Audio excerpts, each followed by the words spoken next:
Hello my dear students, welcome to my channel Scholarly Minds and I hope you all are doing great. So guys, ये video BPSC 110 यानी कि जो आपका global politics का paper है, political science के students का, उसके कुछ इंपॉर्टेंट क्वेश्चंस से रिलेटेड है। ये सारे क्वेश्चंस जून सेशन के लिए हैं।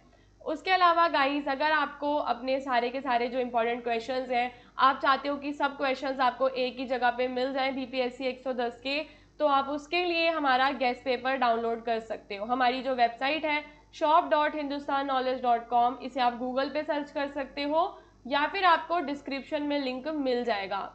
यहाँ पे सिर्फ आपको इसके सर्च वाले ऑप्शन में आना है और अपना जो कोड है BPSC 110 ये सर्च करना है और आपको यहाँ पे दिख जाएंगे इसके गेस्ट पेपर सॉल्व्ड हिंदी में भी और इंग्लिश में भी। इसमें आपको जितने भी इंपॉर्टेंट क्वेश्चंस हैं सारे मिलेंगे विद देयर आंसर्स।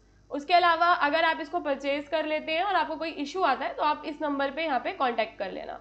ओके, अब यहाँ पे हम चलते हैं कि जो इस वीडियो में क्वेश्चंस हम डिस्कस करेंगे, आपको यहाँ पे बताना है जो ग्लोबलाइजेशन होती है उसका किसी भी राज्य की संप्रभुता पे क्या इम्पैक्ट पड़ता है, वैश्वीकरण का। अब इसके लिए आपको पता होना चाहिए वैश्वीकरण क्या होता है, संप्रभुता क्या होती है।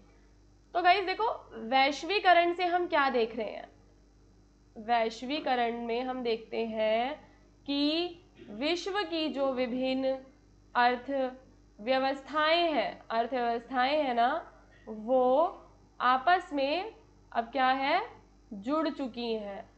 ठीक है, आज हम देखते हैं कि अमेरिका का जो कल्चर है और वो हमें इंडिया में देखने के लिए मिलता है।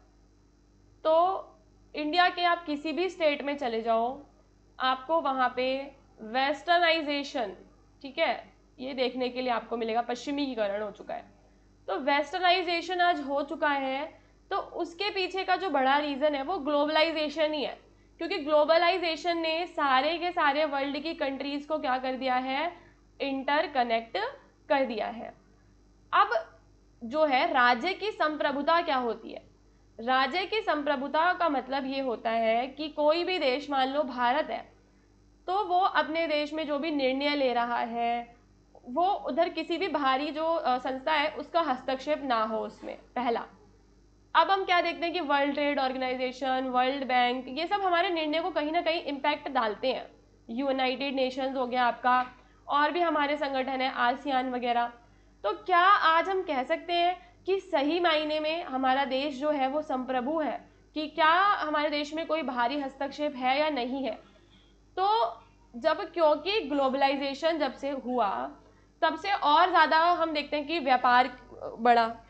तो व्यापार जब बढ़ेगा तो वर्ल्ड ट्रेड ऑर्गेनाइजेशन जैसी जो संस्थाएं हैं उनका जो रोल है वो भी बढ़ जाता है। तो अब हम इसको पूरा डिस्कस करेंगे कि कैसे किसी भी राज्य की सोवरनिटी यानी कि उसकी संप्रभुता पर वैश्वीकरण क्या इम्पैक्ट डालता है। तो ग्लोबलाइजेशन का मतलब आप समझ चुके हैं कि जो दुनिया है वो आपस में व्यापार, तकनीक, संस्कृति और राजनीति के माध्यम से अब जुड़ चुकी है। इससे इकोनॉमिक ग्रोथ तो हुआ है, कल्चरल एक्सचेंज भी हुआ है, पर जो हमारा ट्रेडिशनल कॉन्सेप्ट था राज्य की संप्रभुता का, स्टेट सोवरनिटी का, वो थोड़ा सा इससे प्रभावित हो चुका है। अगर हम इसके पॉजिटिव इम्पैक्ट की बात करें तो ग्लोबलाइजेशन ने अलाउ करा है स्टेट को कि जो स्टेट है, जो राज्य हैं, यहाँ पे राज्य का मतलब किसी एक राज्य से नहीं बल्कि पूरे के पूरे देश से होता है। जैसे कि अगर मैं बोल रही हूँ राज्य, तो पूरे भारत की बात हो रही है।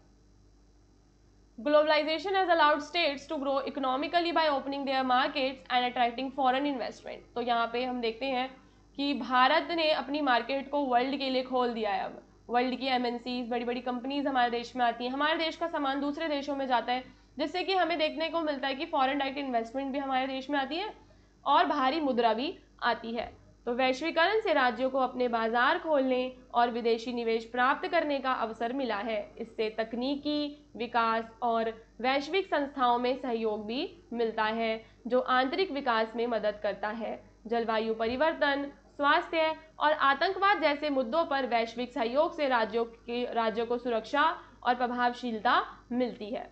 ठीक है, तो ओवरऑल जो ग्लोबल कॉपरेशन है उससे फ़ायदा क्या होता है कि बड़े बड़े जो एरियाज होते हैं, देश आपस में उनमें लड़ भी पाते हैं। अब अगर हम टेररिज्म की बात करें तो क्या केवल एक देश भारत के बस का है कि वो पूरे आतंकवाद को खत्म कर दे दुनिया में? तो यहाँ पे इंपॉर्टेंट ये होता है कि जो विभिन्न देश हैं, अलग अलग देश, वो आपस में एक दूसरे को सहयोग करेंगे। जब वो सहयोग करेंगे तो खुद ही टेररिज्म, हेल्थ, क्लाइमेट चेंज जैसी जो प्रॉब्लम्स हैं वो सॉल्व हो जाएंगी।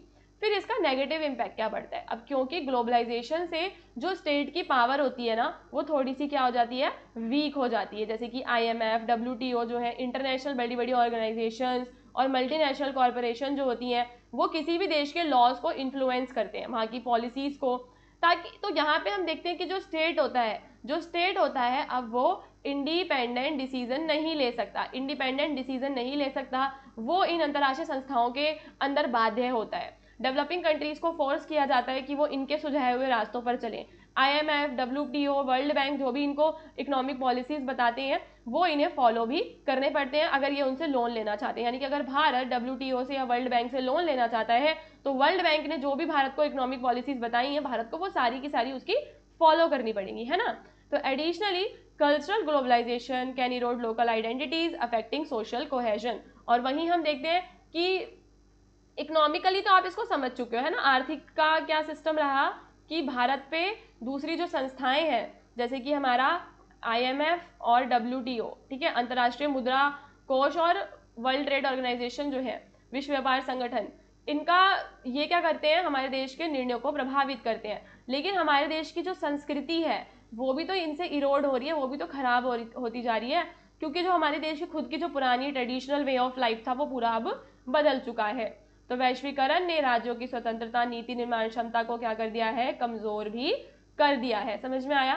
फिर जो स्कॉलर्स हैं वो कहते हैं कि जो स्टेट्स है, स्टेट आज पावरलेस नहीं है, पर स्टेट जो है वो ट्रांसफॉर्म हो रहा है। अगर मैं सोवर्निटी को ही ट्रांसफॉर्म कर दूं, जो ट्रेडिशनल आइडिया सोवर्निटी का था अब वो बदल चुका है। अब सोवर्निटी का मतलब क्या है, नेगोशिएट करना और कॉपरेट करना, ना कि केवल आइसोलेट रहना, अकेले रहना इसका मतलब नहीं है। तो कुछ विशेषज्ञ मानते हैं कि राज्य शक्तिहीन नहीं हो रहे बल्कि उनका स्वरूप बदल रहा है। आज की संप्रभुता सहयोग और समझौते पर आधारित है, ना कि अलगाव पर। हालांकि छोटे और कमजोर देशों पर वैश्विक दबाव अधिक होता है। फिर आप फाइनल कंक्लूजन में बताएंगे कि जो ग्लोबलाइजेशन है उसने स्ट्रेंथ भी प्रोवाइड किया है स्टेट की सोवर्निटी को, और उसने स्टेट की सोवर्निटी को चैलेंज भी किया है। ये प्रोवाइड करता है opportunities for the growth and cooperation, और ये क्रिएट करता है डिपेंडेंसीज एंड प्रेशर्स को भी। तो स्टेट जो है उसको बैलेंस रखना है कि वो अपने भी जो उसके खुद के इंटरेस्ट हैं उन्हें भी पूरा करे, और साथ ही साथ विश्व से भी वो क्या रहे, जुड़ा रहे। ये यहाँ पे हमारे लिए इम्पॉर्टेंट हो जाता है। फिर यहाँ पे आपको बताना है WTO जो वर्ल्ड ट्रेड ऑर्गेनाइजेशन है उसके फंक्शंस क्या क्या होते हैं। तो वर्ल्ड ट्रेड ऑर्गेनाइजेशन एक इंटरनेशनल ऑर्गेनाइजेशन है जो हेल्प करता है कंट्रीज को कि वो एक दूसरे के साथ स्मूथली, फेयरली और फ्रीली ट्रेड कर सकते हैं। और 1995 से लेकर और अभी तक 160 मेंबर कंट्रीज जो है वो बन चुकी है। अब हम यहाँ पे इंपॉर्टेंट फंक्शंस देखेंगे। पहली चीज, ये फ्री ट्रेड को प्रमोट करता है। जो ट्रेड टैक्स लगाया जाता है ना इंपोर्ट पे, उसको कम कर देगा ये।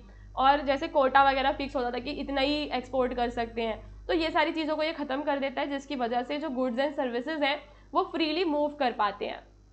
और जो ट्रेड के डिस्प्यूट्स होते हैं, मान लो दो कंट्रीज हैं उनमें कोई झगड़ा हो गया तो डिस्प्यूट सेटलमेंट ये करवा देगा। और ये ग्लोबल ट्रेड रूल्स को सेट करता है कि वर्ल्ड में जब आप निकलोगे ना व्यापार करने के लिए तो आपको कुछ रूल्स एंड रेगुलेशंस को फॉलो करना पड़ेगा, जो ये बनाता है। समझ में आया। उसके अलावा ये ट्रेड की जो पॉलिसीज हैं उन्हें क्या करता है, मॉनिटर भी करता है।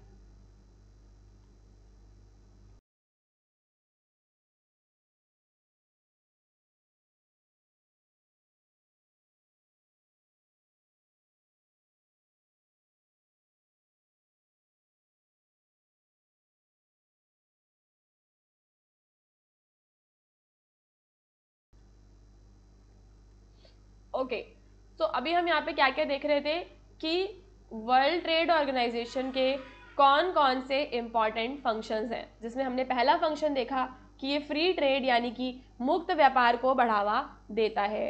उसके बाद ये जो है ट्रेड के जो डिस्प्यूट्स होते हैं उन्हें रिजॉल्व करने में मदद करता है।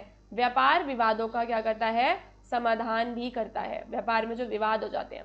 वैश्विक व्यापार के ये नियम बनाता है, जो भी देश इसके सदस्य बनेंगे उन्हें इन नियमों का पालन करना होगा। और ये व्यापार की नीतियों की क्या करता है, निगरानी। तो ये संगठन देखता है कि जो सदस्य देश हैं वो सही नियमों का पालन कर रहे हैं या नहीं कर रहे हैं, यानी कि मॉनिटर करता है, ये ट्रेड की पॉलिसीज को चेक करता है मेंबर कंट्रीज को और इंश्योर करता है कि वो सारे रूल्स को फॉलो करें। और डेवलपिंग कंट्रीज को ये क्या करता है गाइस, सपोर्ट करता है। जो वो कंट्रीज जो पुअर हैं और डेवलपिंग हैं उनको ये सपोर्ट करता है। उसके अलावा ये नेगोशिएशन क्रिएट करवाता है ताकि वहाँ पे नए नए ट्रेड के लिए नेगोशिएट किया जा सके। अब इसके गाइडिंग प्रिंसिपल्स की हम बात करते हैं तो ये नॉन डिस्क्रिमिनेशन को अपनाता है। मतलब कि ये किसी की भी कंट्री के साथ ना भेदभाव ना करना इसका है। सभी देशों के साथ एक जैसा व्यापारिक व्यवहार करता है। ये विदेशी और घरेलू वस्तुओं की तरह ही ट्रीट किया जाए। जो चीज़ें विदेशी हैं उन्हें विदेशी की तरह ट्रीट, इंपोर्टेड गुड्स को same as local goods treat किया जाए। मतलब कि उनको सेम ट्रीटमेंट मिलना चाहिए, कुछ भी ऐसा भेदभाव नहीं होना चाहिए बेसिकली। ट्रेड इसमें फ्री रहेगा।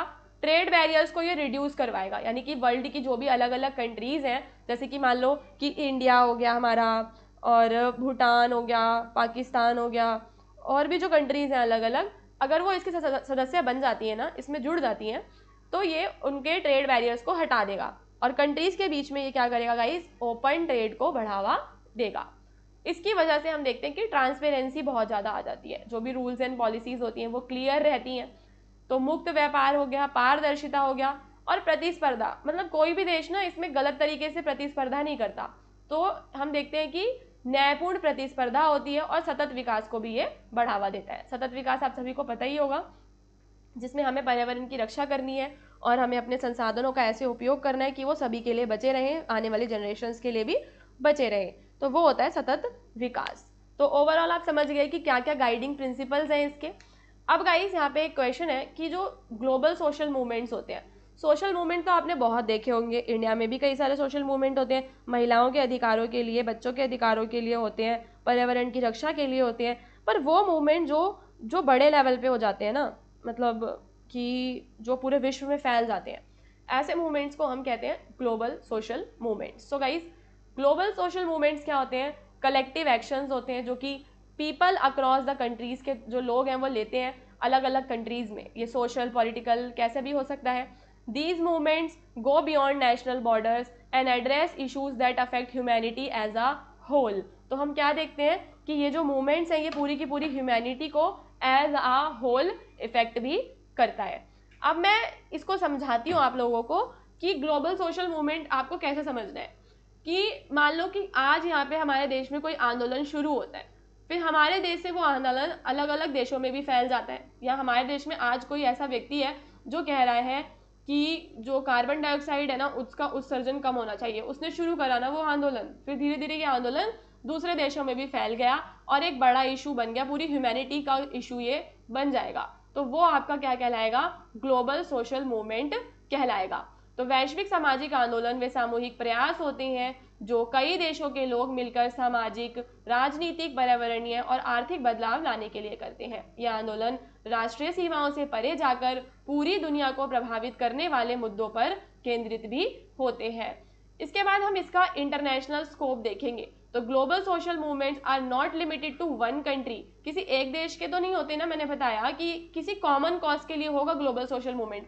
अब ग्लोबल सोशल मूवमेंट इसलिए नहीं हो जाएगा कि दिल्ली में प्रदूषण बढ़ रहा है, तो ये केवल दिल्ली का मुद्दा है। जो बड़े मुद्दे होते हैं जैसे कि ह्यूमन राइट हो गया, क्लाइमेट चेंज हो गया, तो ऐसे जो बड़े बड़े मुद्दे होते हैं इन मुद्दों के लिए ये मूवमेंट्स होते हैं। इन मुद्दों में हम क्या देखते हैं कि एक कॉमन गोल रहता है कि कुछ एक कॉमन चीज उन्हें अचीव करनी होती है सारे लोगों को। तो भाषा, संस्कृति और भौगोलिक अंतर के बावजूद सभी प्रतिभागियों के लक्ष्य समान होते हैं। जैसे कि पर्यावरण आंदोलन का लक्ष्य क्या होगा, पृथ्वी की रक्षा करना। तो चाहे केन्या में बैठा हुआ व्यक्ति हो और चाहे पेरिस में बैठा हुआ व्यक्ति हो, चाहे इंडिया में बैठा हुआ व्यक्ति हो, अगर वो पर्यावरण आंदोलन में हिस्सा लेगा तो उसका जो लक्ष्य है दोनों सबका क्या होगा, समान होगा। तो जो भी लोग प्रतिभागी होते हैं ग्लोबल सोशल मूवमेंट में उनके लक्ष्य समान होते हैं। आज के समय में हम क्या देखते हैं कि ग्लोबल सोशल मूवमेंट्स में बड़े बड़े जो मुद्दे हैं उनमें हम मीडिया का उपयोग बहुत सा देखते हैं, हैशटैग्स वगैरह लोग चालू कर देते हैं और वैश्विक मुद्दों पर ध्यान आता है। इन मूवमेंट से जो बड़े बड़े चैलेंजेस हैं, poverty, gender inequality, racism, environment destruction, war, तो जो बड़े बड़े मुद्दे हैं ना ये सारे मुद्दों का अंतर्राष्ट्रीय स्तर पर समस्याओं का समाधान भी किया जाता है। इसमें नॉन वायलेंट मेथड का भी यूज होता है, ठीक है, रैली वगैरह निकालते हैं, वो ऑनलाइन अभियान चलाते हैं, याचिकाएं दायर करते हैं, और यूथ बहुत ज़्यादा इन्वॉल्व होता है। तो ग्लोबल सोशल मूवमेंट में हमें युवाओं की, छात्रों की, सामाजिक कार्यकर्ता जो हैं वो हमें देखते मिलते हैं कि वो इसमें अग्रणी भूमिका निभाते हैं। और नेतृत्व ऐसा होता है कि किसी एक व्यक्ति के हाथ में कोई सिंगल लीडर नहीं होता, बल्कि इनकी बड़ी बड़ी कम्युनिटीज़ होती हैं, और हर एक व्यक्ति की जो वॉइस है वो मैटर करती है, हर किसी की आवाज़ को महत्व दिया जाता है। कई सारे जो सोशल मूवमेंट्स हैं उन्हें एनजीओ सपोर्ट करते हैं, क्लाइमेट मूवमेंट हो गया, me too, black live matter, इन मूवमेंट्स के आप इसमें उदाहरण भी दे सकते हो कि इन मूवमेंट को गैर सरकारी संगठनों का समर्थन मिलता है। ओके, सो ओवरऑल हमने यहाँ पे 3 क्वेश्चंस को डिस्कस किया है। अगर आपको ये क्वेश्चंस समझ में आए हैं काफ़ी अच्छे तरीके से तो कमेंट करके बताना। एंड एक चीज़ और है कि आप गेस्ट पेपर्स को खरीद लो ताकि आप सारे के सारे क्वेश्चंस को एक जगह पे वहाँ से कवर कर पाओगे। एंड हमारे टेलीग्राम चैनल से जुड़ जाओ, हमारे व्हाट्सएप चैनल से जुड़ जाओ, तो जो भी फ्री PDF एटसेट्रा के जो लिंक होते हैं ना आपको वहाँ मिलेंगे, और जो भी न्यू वीडियो आएगी उनके लिंक्स भी आपको हमारे चैनल्स पे ही मिल जाएंगे।